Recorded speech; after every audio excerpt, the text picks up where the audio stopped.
So Friday afternoon chat number 6, possibly the last one for 2016. Not sure yet. I'm taking some holidays now, and yeah, it's been a pretty busy year. So I feel like I need a bit of a break. And yeah, anyway, on the week ahead video at the beginning of the week, I said I'd try and get 2 videos out, and I got one out on the 3T handlebar cut up, which is had a lot of feedback and a lot of interest in that, and I'm just finalising another video in the flaws and damage series. So I hope to upload that one fairly soon as well. So if not later tonight, then tomorrow morning I'll have that one ready. So so it's been a pretty big week on Instagram as well. We've had there was a lot of stuff going on with the front hanger, and how it riveted on and bonded and all that sort of stuff. So I showed some pictures of the rivets that had pulled through on it was a Colnago M10, and there was no adhesive between the hanger and the frame. So and then the rivets were not ideal, basically. So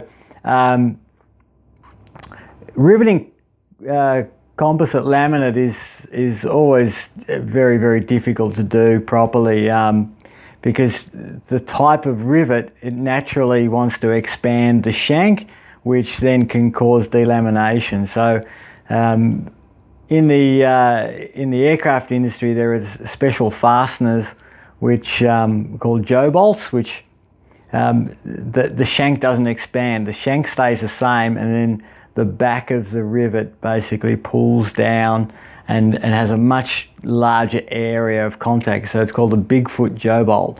So that's what's typically used. So the rivet that I showed on Instagram, the actual head of it was pretty small. So it's not surprising that it pulled out, especially that it didn't have any adhesive. So we repaired that. We repaired the laminate and then bonded on the hanger and re-riveted it on. So the other thing we had during the week was the nutsert rivets.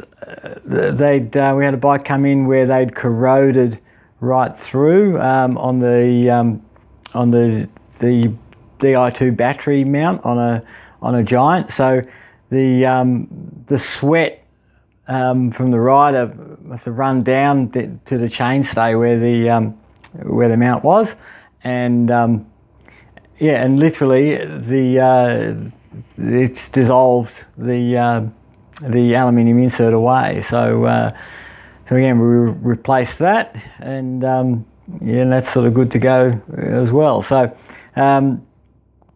then with the 3T handlebar, that was cutting that up and showing that off. So that was quite interesting to see that. There was obviously the crush loads, which and you can see why.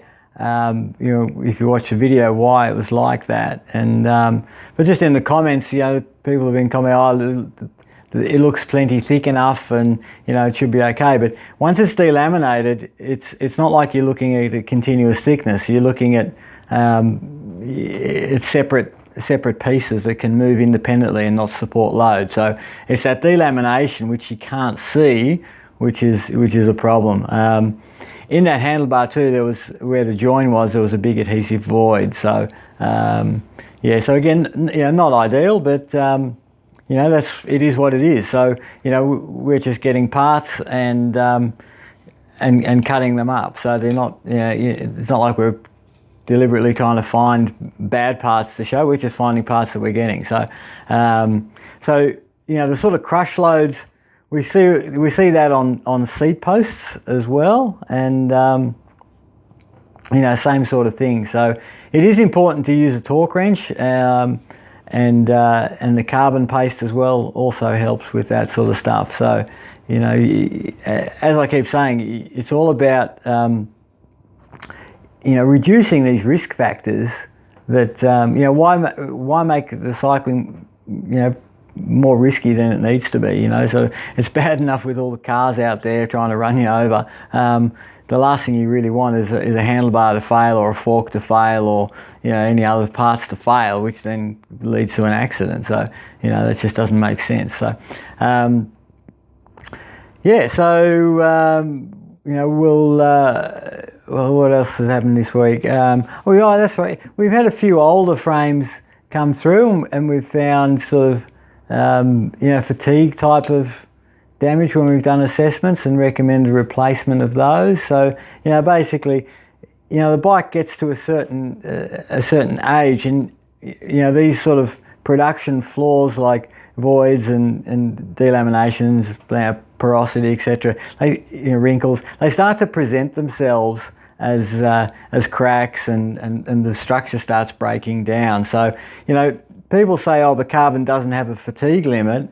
That's not entirely true. Like, you know, well-made carbon without any defects has got a really good fatigue life. But however, once you start introducing some of these defects, then, you know, you're reducing the life of these parts. So, you know, that's sort of one thing to keep in mind. And then lastly, I did a post today on Instagram on drilling holes in you know, in things. So, you know, I get a lot of inquiries. Oh, can you just drill a hole in my frame so I can run internal cable? And you know, the standard answer is no, I can't, because it's going to significantly weaken the structure and create unknowns and a possible location for failure. So, on the Instagram account, I put up a post of it was actually a semi-trailer trailer chassis, and you know, that had a sign on it: don't drill holes in this big steel chassis that weighs, you know, tons and tons of heavy steel, and you know, they're saying that's critical to do that. So I don't know how you know, these people are drilling holes in 800 gram frames and thinking that it's not going to be a problem. So, you know, and the attitude has been, you know, by some bike shops and also some, you know, carbon repairers. Oh yeah, we'll just drill that and we'll do all this, you know, drill a hole here and put internal cable and internal batteries, and, you know, it just really highlights that, you know, that they don't know what they don't know. So, you know, I'd thoroughly recommend that you do not drill holes in areas of the bike that haven't been designed for the hole to be there. So, yeah. So that's it. That's it from me. You know, it's been a great year. I've really appreciated the support I'm getting on the channel. I hope you're enjoying the content, and I'm bringing you something that you know, you wouldn't normally see. And you know, I'm enjoying doing these updates and bringing you this content. So, you know, so yeah, you know, keep watching, tell your friends, and subscribe to the channel, and we'll grow it, and we'll get it going really well, and providing lots of information. So have a good festive season, and you know, as I said, I'll be away here and there, and you know, I'll see what I can bring over the time, uploads and stuff. But yeah, we'll see how we go.